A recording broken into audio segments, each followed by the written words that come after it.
ఇటీవల బోటు ప్రమాదంలో మృతి చెందిన మత్స్యకార కుటుంబ సభ్యులను వైఎస్ఆర్సీపీ నేతలు పరామర్శించారు. కురసాల కన్నబాబు, గుడివాడ అమర్నాథ్, సీదిరి అప్పలరాజు, కేకే రాజు, వరదు కళ్యాణి బాధిత కుటుంబాల్ని కలిసి వాళ్లకు ధైర్యం చెప్పారు. 2 రోజుల కిందటే వైఎస్ఆర్సీపీ అధినేత వైఎస్ జగన్మోహన్ రెడ్డి ఫోన్లో కారె చిన్నాను పరామర్శించారు. ప్రమాదం జరిగిన తీరును అడిగి తెలుసుకున్నారు. త్వరలోనే స్వయంగా వచ్చి బాధిత కుటుంబాల్ని కలిసి ఓదార్చనున్నారు వైఎస్ జగన్. విశాఖ బోటు ప్రమాదంలో 6 మత్స్యకారులు గల్లంతైన ఘటనపై వైఎస్ఆర్సీపీ తీవ్రంగా స్పందించింది.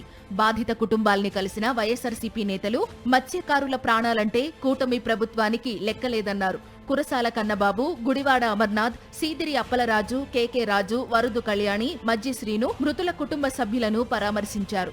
బాధిత కుటుంబాలతో మాట్లాడి తమ సానుభూతిని తెలియజేశారు. బాధితులకు, వారి కుటుంబాలకు వైఎస్ఆర్సీపీ ఎల్లప్పుడూ అండగా ఉంటుందని ధైర్యం చెప్పారు. వైఎస్ జగన్ స్వయంగా వచ్చి బాధిత కుటుంబాలను కలుస్తారని వెల్లడించారు. మానవత్వంలో ఎవరైనా సరే స్పందిస్తారు, కానీ ఈ ప్రభుత్వం ఇది మానవత్వం లేని ప్రభుత్వం. జగన్ అన్న టచ్ చేస్తే తప్ప ఈ రాష్ట్రంలో ఏ సమస్య పరిష్కారం కాదు. ఆయన మాట్లాడితే తప్ప ఈ రాష్ట్రంలో ఏ సమస్య మీద చంద్రబాబు నాయుడు గారి ప్రభుత్వం దృష్టి పెట్టదు. అందుకే ఈ బాధితుల్ని ఓదార్చడానికి జగన్మోహన్ రెడ్డి గారు రాబోతున్నారు. ఘటనపై ఇప్పటికే స్పందించారు వైఎస్ జగన్. సురక్షితంగా బయటపడిన కారే చిన్నాను ఫోన్ ద్వారా పరామర్శించిన వైఎస్ జగన్ ప్రమాదం జరిగిన తీరును అడిగి తెలుసుకున్నారు. తాజాగా వైఎస్ఆర్సీపీ బృందం బాధిత కుటుంబాల్ని పరామర్శించి ఓదార్చింది. ముఖ్యమంత్రి చంద్రబాబు, ఉప ముఖ్యమంత్రి పవన్ కళ్యాణ్ కనీసం బాధితులను పరామర్శించలేదని ఆక్షేపించారు నేతలు.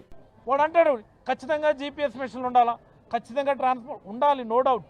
బట్ ఈ కేసులో మొబైల్ పనిచేసింది, మొబైల్ సిగ్నల్ అందుబాటులో ఉంది. ఇండియన్ కోస్ట్ గార్డ్ షిప్ 200 కిలోమీటర్ల దూరం వరకు ఉన్నటువంటి చిన్నపాటి బోటును కూడా రాడార్లో విదిన్ మినిట్స్లో ట్రేస్అవుట్ చేయగలదు, పాయింట్ చేయగలదు. కనుచూపు మేరలో ఉండి కూడా వాడు రక్షించలేకపోవడం, proper search and rescue operations సకాలంలో చేపట్టకపోవడం వల్ల ఇంత పెద్ద దుర్ఘటన జరిగిందని నేనైతే అభిప్రాయపడతా ఉన్నా. ప్రభుత్వ నిర్లక్ష్యం కారణంగానే నష్టం జరిగిందని పార్టీ నేతలు ఆరోపించారు. అధునాతన టెక్నాలజీ అందుబాటులో ఉన్నప్పటికీ మత్స్యకారులను కాపాడలేకపోయారని విమర్శించారు. గాలింపు చర్యలు కూడా సరిగా చేపట్టలేదని అసంతృప్తి వ్యక్తం చేశారు. సముద్రంలో తప్పిపోయిన మత్స్యకారులు దొరికే వరకు సర్చ్ ఆపరేషన్ను కొనసాగించాలని వైఎస్ఆర్సీపీ డిమాండ్ చేసింది. 4వ తేదీన జరిగిన బోటు ప్రమాదంలో 6 మత్స్యకారులు గల్లంతయ్యారు.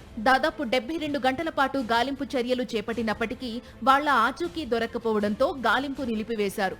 ఘటనపై ఏర్పాటైన త్రిసభ్య కమిటీ ఇక వారు లేరని ప్రకటించింది.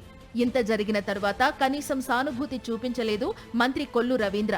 బాధిత కుటుంబాల మహిళల చేతిలో చెక్కులు పెట్టి కనీసం వారితో మాట్లాడకుండా, వారి అభిప్రాయం కూడా తెలుసుకోకుండా వెళ్లిపోయారు. అడ్డుకున్న మత్స్యకార కుటుంబాల్ని పోలీసులు పక్కకు లాగేశారు. ఇంత జరిగిన తరువాత చంద్రబాబు కూటమి ప్రభుత్వం నుంచి ఎలాంటి స్పందన లేదు.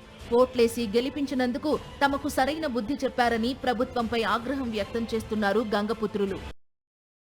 మరిన్ని అప్డేట్స్ కోసం ఛానల్ ను సబ్స్క్రైబ్ చేయండి. నోటిఫికేషన్స్ కోసం బెల్ ఐకాన్ పై క్లిక్ చేయండి.